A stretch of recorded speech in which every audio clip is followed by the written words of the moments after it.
Nagulat ang lahat sa pagpanaw ni Dikembe. Halika't pag-usapan natin ang naging karera niya sa mundo ng basketball. Naglaro si Mutombo ng 18 seasons sa NBA at nakilala siya bilang shot blocker. Nag-college sa Georgetown University simula 1988 to 1991. Taong 1991 naman ay tuluyan na itong nagpa-draft sa NBA. Sa unang round ng draft, pang-apat na pinili ng Denver Nuggets si Mutombo. Naging maganda ang takbo ng karera sa Denver ni Mutombo dahil sa shot blocking ability nito at ang tinaguriang finger wag sa kanyang rookie season at naging all-star nga ito at nag-average ng 16.6 points, 12.3 rebounds at almost 3 blocks per game. Nakakuha din si Dikembe ng Defensive Player of the Year taong 1995.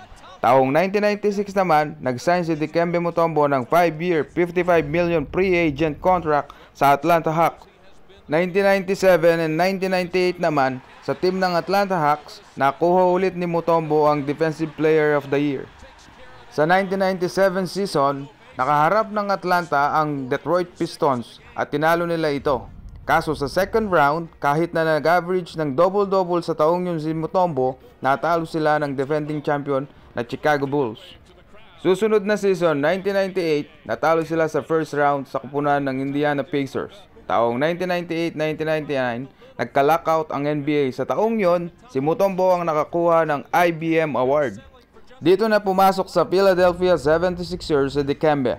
2001 trade deadline, ang Atlanta Hawks tinrade si Mutombo. Kasama ni Mutombo sa trade si Rashawn McLeod, kapalit nila ay si Tony Kukoc at ilang pang personalidad.